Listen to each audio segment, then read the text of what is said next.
네, 수소환원 제철소 건립 필요성에 대한 토론 주제 발표.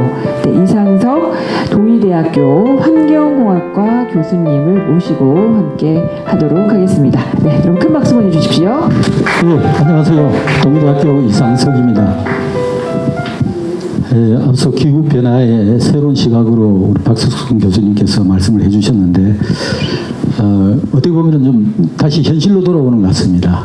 그래서 우리 포항시가 철강 산업의 도시로서 성장을 해왔고 부수과 마찬가지로 지금 철강 산업이 굉장히 어렵습니다. 어려운 가운데서 이 선택한 것이 탄소 중립에 좀 더 근접할 수 있도록 하는 것이 수소환원 제철소다고 불가피하게 선택을 해서 진행을 하고 있고, 또 포항시는 수소경제 선도도시로 발돋움하기 위해서 여러 가지 준비를 하고 있습니다.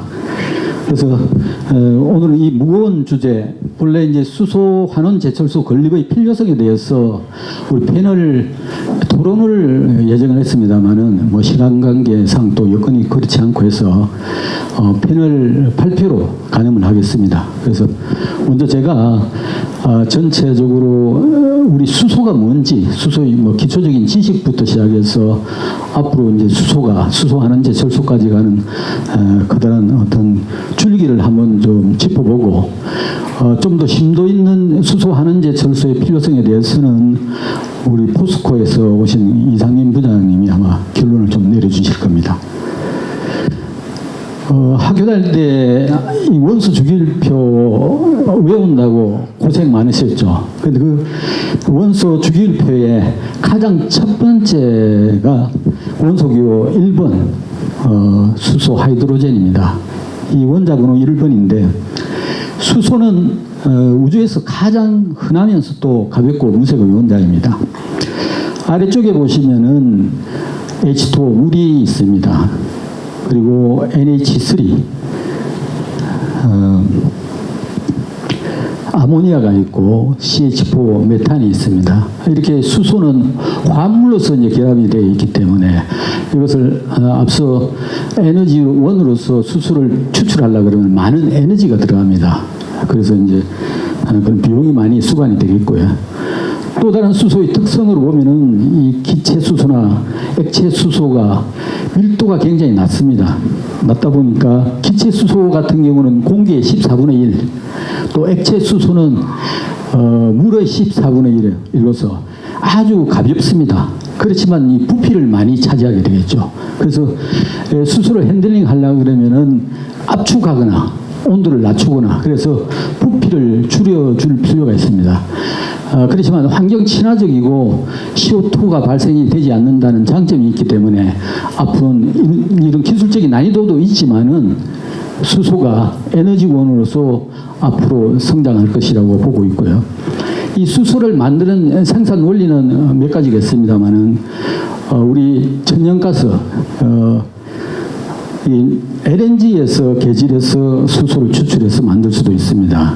그리고 석유나 코크스, 나프타 같은 화학 공정에서 수소를 추출하는데 이것을 우리 무생수소라고 합니다. 그리고 말 그대로 이제 가장 깨끗한 수소, 이산화탄소가 발생되지 않는 수소, 그런 신재생 에너지로 해서 물을 전기 분해할 때 들어가는 수소인데 이 뒤에 또 좀 상세하게 좀 설명을 드리도록 하겠습니다.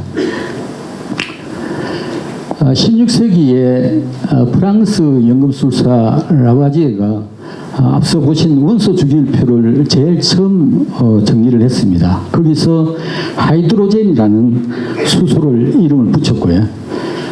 초기에는 이 열기구 같은 수소 활용으로서 많이 이용이 됐습니다. 여러분들이 잘 아시는 1969년 아폴로 11호가 달에 착륙을 했죠. 거기에 로켓 엔진을 연료로 해서 액체 수소가 사용이 되었고, 또 세계의 연료전지 알카린 퓨얼 셀이 여기에 탑재돼서 수소 에너지에서 전기를 뽑고 여기서 나오는 물을 가지고 우주인들이 식수로 활용을 했다고 합니다. 2000년 초에 미국의 경제학자인 제레미 리피키는 우리 변력을 수소혁명이라고 하는데 이 석유 시대의 종말을 예고를 했습니다.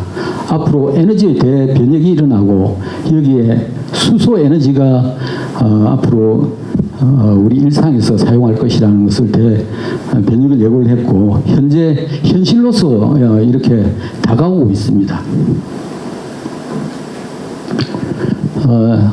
지금도 그렇고 앞으로도 전기 에너지와 수소 에너지, 발생되는 화석 연료에 의한 에너지, 또 재생 에너지에 의한 에너지들은 모두 이제 이 전력망이나 수소망에 의해서 수소 전기로 전환되는 에너지 패러다임을 맞게 될 것이고요.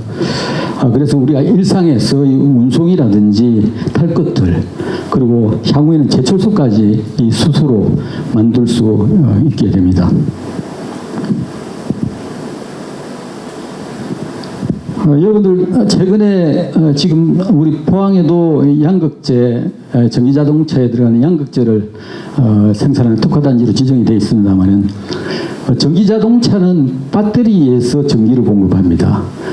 수소차는 연료전지가 탑재되어서 여기서 전기가 공급이 되어서 수소차가 움직이도록 되어 있고요.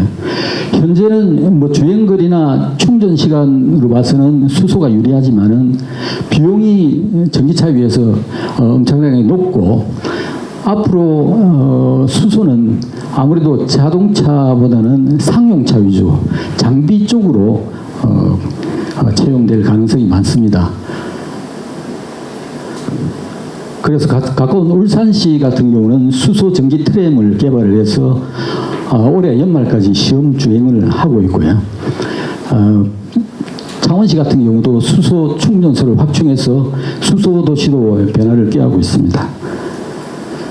한 가지 고무적인 것은 이 충주시에서는 음식물 폐기물에서 바이오가스를 가지고 수소를 정제해서 수소 충전소에 공급하도록 합니다. 앞서 말씀드린 대로 이런 폐기물이 관계되는 수거 차량들에 먼저 개발이 된다 그러면은 이런 수소를 활용할 수가 있는 좋은 기회가 될 것입니다. 국가별로 이제 수소 연료 전지차를 보시면은 한국이 현대자동차의 넥소 같은 것이 우리나라가 전 세계에서 지금 뭐 1위를 점유하고 있고 그다음에 미국, 중국, 일본 순입니다.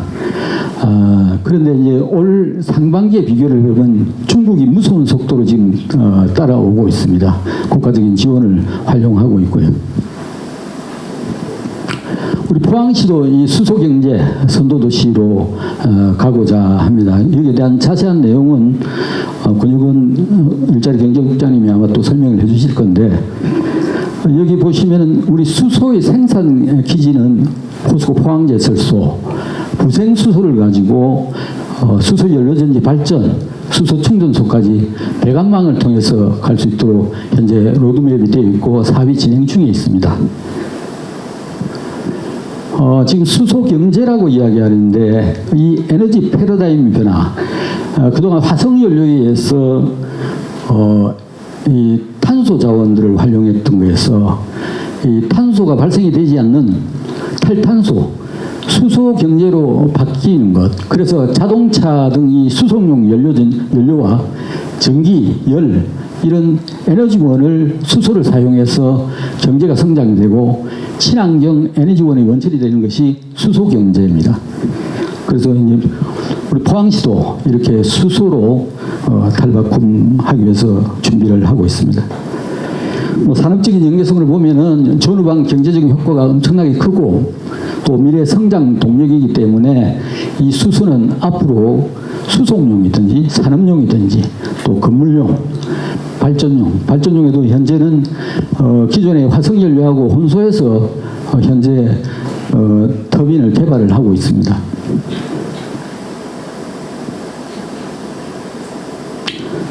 국가별 수소 전략을 보면은 이 중국 같은 경우는 중국의 미래 6대 산업 중에 하나로 지금 지정을 해가지고 그린 수소까지 기술 확보를 하기 위해서 지금 중점 육성하고 있고요. 일본 같은 경우는 이제 세계 최초로 국가 수소 전략을 채택을 해서 수소 무역에 주도하기 위해서 노력 중에 있습니다. 현재 국가 간에 암모니아라든지 액화수소 이것을 운송하는데 실증 현재 사업을 벌이고 있고, 인도라든지 유럽 또 미국도 그린 수소 허브 여러 가지 그린 수소에 대한 개발을 현재 진행을 하고 있습니다. 수소의 저장 이송 방법에 대해서 아까 수소는 상당히 핸들링하기가 힘들다고 말씀을 드렸는데, 가장 경제적인 것은 기체 상태에서 고압가스 상태에서 바로 공급을 하는 것이 가장 좋습니다. 그래서 파이프라인을 통한다든지 두 트레일러를 통해서 바로 이송하는 것이 가장 경제적이지만 뭐 초기 투자비는 물론 들어가겠죠. 그래서 초창기에 이제 포항시도 이런 형태로 해서 아마 계획을 로드맵을 세워서 진행 중이고요. 액체화해서 수소를 운송하는 것은 수소 액화 플랜트가 또 필요합니다. 마이너스 253도 극저온으로 또 만들어줘야 되고, 이게 이제 LNG를 우리나라가 수입하는 것과 똑같은 형태입니다. 그런데 이제 투자 비용도 높아지고요. 그래서 하나의 대안이 되는 것이 암모니아는 수소하고 질소의 화합물이죠. 그래서 암모니아로 운송을 하면은, 현재 암모니아는 우리나라도 이제 비료 같은 경우 지금 수입을 많이 하고 있습니다. 그거와 똑같은 형태이기 때문에 상업에서 이제 운송이 가능하다는 장점이 있고요. 포스코에서도 이제 이런 포스코 그룹사 전체적으로 신재생 에너지를 비롯해서 수전에 암모니아 합성하는 거, 또 운송, 저장의 여러 가지 고민들, 암모니아를 개질해서 수소 충전소, 또 수소 발전, 수소 환원 제철까지 현재 고민을 하고 사업을 진행 중에 있고요. 여기에 들어가는 강제들도 현재 개발을 하고 진행을 하고 있습니다. 그래서 전체적으로 수소 밸류체인은 생산부터 유통, 활용까지 아주 다양하게 접근할 수가 있겠고, 여기에 들어가는 많은 강제들, 심내스 스테인리스 강간이라든지 좋은 내부식 강제, 또 액화시켜야 되는 CO2라든지 H2를 액화하는 데 들어가는 강제들, 그 다음에 수전에 했을 때의 분리판, 그리고 풍력, 태양광 쪽에 이제 발전용 강제들이 있겠고, 여기서 이제 포스코는 소재를 공급을 하고, 또 관계되는 우리 포항시 많은 기업들이 여기서 서플라이 체인으로서 참여한다 그러면 새로운 미래 먹거리가 될 것이라고 생각이 됩니다. 수소의 생산 방식에 따라서는 이 그림으로도 좀 나타낼 수가 있습니다. 그레이 수소, 이것이 이제 부생 수소, 추출 수소가 여기에 포함이 될 것이고, 블루 수소는 이산화탄소를 캡처해서 저장하든지 활용할 수 있는 단계입니다. 그리고 궁극적으로는 태양광, 풍력 같은 신재생 에너지를 가지고 수전해서 만드는 그린 수소, 여기에 그린 수소가 타겟이겠지만은 현재 그린 수소 같은 경우는 엄청난 비용이 수반이 되기 때문에 경제성 측면에서는 좀 낮고요. 우리나라의 전체 수소 생산량 중에서 그레이 수소가 이제 95% 이상을 차지하고 있습니다. 그래서 이 그레이 수소가 현재는 경제적인데 이산화탄소를 어떻게 할 것인가 하는 것이 가장 고민입니다. 제철소 공정을 잠깐 보시면은 석탄은 코쿠스 공장에서, 철광석은 소겔 공장에서 제조가 되어서 고로 공정에 투입이 됩니다. 여기서 이제 용선이 만들어져서 토베도카에 의해서 전로 공정으로 옮겨져서 용광이 만들어지고, 그리고 판재를 생산하는 여름 공장이나 냉연 코일을 만들어지겠죠. 여름 코일, 냉연 코일이 만들어지고, 여기서 발생되는 가스들, 부생 가스들이 코쿠스 오븐에서 발생되는 COG 가스, 그 다음에 블라스트 퍼니스에서 발생되는 BFG 가스, 또 전로에서 발생되는 LDG, 그리고 파이넥스에서 발생되는 FOG, 이 가스들을 전부 리커버리해서 발전용이나 가열용으로 활용을 하고 있습니다. 그 중에서 COG는 수소 함량이 50%가 넘습니다. 그래서 여기에서 수소를 추출해서 압축, 부품을 제거하고 고순도의 생산을 해서 지역에 활용할 수 있도록 하게 됩니다. 그래서 포항시의 수소경제 초기 로드맵은 이 COG를 가지고 활용할 수 있는 그런 로드맵이 되겠습니다. 다음은 이제 그레이 수소의 다음 단계 블루 수소 같은 경우는 이제 이산화탄소를 어떻게 할 것인가 하는 것이 고민입니다. 그래서 1단계는 포집을 하고 또 수송해서 저장하고 활용하는 단계인데 그것이 이제 CCUS 기법이 되겠습니다. 그래서 카본을 캡처해서 유틸라이제이션 스토리지 하는 것이고 회계법인에서 분석한 자료를 보면은 이 탄소 발생량하고 생산 단가 비용 측면에서 보면은 앞으로 중단기적으로는 이 블루 수소를 채용할 수밖에 없다. 그래서 이산화탄소를 끼면 어떻게 할 것인가 하는 문제가 대두가 됩니다. 그래서 지금 전 세계적으로는 특히 석유를 시추하는 정유사 입장에서는 이것을 CO2를 지하에 매립하면서 또 석유를 더 뽑아낼 수 있는 기술, 그것이 이제 CO2 Enhanced Oil Recovery, 원유를 더 회수할 수 있는 기술들로 활용을 하고 있고, 우리나라 같은 경우는 이제 포스코도 참여를 하고 있습니다만은 울산의 동해가스전 여기에 CO2를 해저에 깊숙이 저장하는 것을 지금 국가 과제로 해서 참여를 하고 있습니다. 그래서 CCUS를 좀 더 보시면 이 포집 기술, 분리 기술, 또 수송하고 저장하는 기술이 있고, 활용 기술로 봤을 때는 식음료 사업이라든지 또 드라이 아이스, 또 우리 그린 하우스의 광합성으로서 또 활용을 할 수가 있고요. 최근에는 이제 마그네슘, 칼슘을 함유한 이제 광물 자원화, 여기에 CO2를 결합해서 탄산 칼륨 형태, 탄산 마그네슘 형태로 이제 국가 과제로 진행을 하고 있습니다. 수전해 같은 경우는 가장 이제 이상적인 수소가 되겠지만은 여기에 많은 에너지가 들어갑니다. 그래서 물 H2O를 수전해 하면은 수소가 생성이 되겠죠.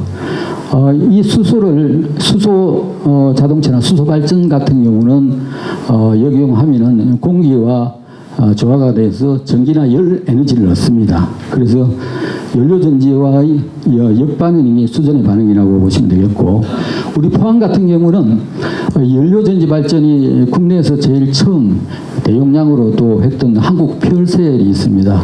그런데 여러 가지 시행착오를 겪어서 지금 어려움이 있습니다만은 오늘 한국 퓨얼셀의 그룹장 두 분도 참석을 해서 이 수소에 많은 관심을 가지고 있습니다. 고로족 같은 경우는 전통적인 철강 방법으로서 앞서 설명드린 대로 소결이나 코크스 공장을 통해서 철광석, 석탄을 이 고로에 주입하게 되는데 환원 반응과 용융 반응이 한꺼번에 일어납니다. 그런데 이것을 이제 2000년도부터 포스코가 파이낸스 공법을 해서 친환경적으로 여러 가지 기술 개발을 했고 투자비도 많이 들어갔습니다. 그래서 이 환원되는 유동 환원로와 용융을 별도로 분리를 해서 소결 공장과 코크스 공장을 이제 없앤 거죠. 그래서 오염이 많이 배출되는 부분들을 없애서 현재 이제 분체를 강화하고 일반탄을 활용할 수 있도록 제철 공법이 돼서 누적 생산이 이제 3천만 톤까지 이제 달한다고 합니다. 파이넥스가 수소 환원 제철로 가는 하나의 지렛대 브릿지 역할을 할 것이라고 지금 전망을 하고 있고요. 여기에 대해서는 이제 뒤에 포스코에서 좀 더 상세하게 이제 설명이 될 걸로 판단이 됩니다. 그래서 포스코에서는 수소 환원 제철을 하이렉스라고 명명을 했습니다. 하이드로젠 리덕션 아이론 메이킹입니까? 그걸로 해서 이 하이렉스를 100% 수소 환원이라고 본다 그러면은 여기에서 파이넥스는 한 25%의 수소 환원 반응을 하고 있다고 보시면 됩니다. 그래서 지금 현재 25%는 지금 달성을 하고 있습니다. 그래서 이런 글로벌 기업들하고 협력을 해서 이 수소 환원 제철에 대한 여러 가지 검토를 현재 진행을 하고 있고 공동 포럼을 국제적인 공동 포럼을 하고 있습니다. 작년에도 스웨덴에서 스웨덴의 제철소 사부하고 같이 공동 주관해서 여러 가지 수소환원 제철에 대한 의견을 나누었고, 특히 사부 같은 경우는 파실 프리스틸 수소환원 제철의 전 단계에 지금 연구과제로서 진행을 하고 있습니다. 여기서 만들어진 수소환원 제철에 의한 철강을 볼보사에 공급을 해서 화물 특장차로 해서 이렇게 시범적으로 이제 제작이 되어 있습니다. 그래서 R200을 실천할 수 있는 그런 기반이 되겠죠. 그래서 앞서 우리 박석수 교수님도 좀 이거 설명을 언급을 하셨습니다만은 이 수소에 의해서 철강을 만들어내고 이 많은 전력이 포함되는 이 전력이 소모되는 이 부분을 어떻게 할 것인가니 그것이 가장 관건입니다. 그래서 이제 앞으로 외부 전력은 신재생 에너지 또는 탄소가 발생이 되지 않는 원자력 이런 걸로 해서 우리가 활용을 할 수가 있겠고요. 그래서 이제 전기료 같은 경우는 용융로가 되겠습니다. 용융 대체가 전기료가 되겠는데 이미 이제 광양 같은 경우도 지금 전기료가 이제 사업이 승인돼서 진행이 되고 있고 포항도 유동환원로와 전기로에 의해서 단계별로 진행이 될 것입니다. 그래서 2050년에 미래의 제철소는 수소로 철을 만드는 제철소가 될 것이다 전망이 됩니다. 여기만 해수욕장 야간에 가보시면 참 전경이 아름답습니다. 이 아름다운 포항의 도시를 앞으로 탄소 중립이 실천되는 수소환원 제철소로 해서 세계에 뜨는 수소 경제 도시가 되기를 다 함께 응원했으면 좋겠습니다. 감사합니다.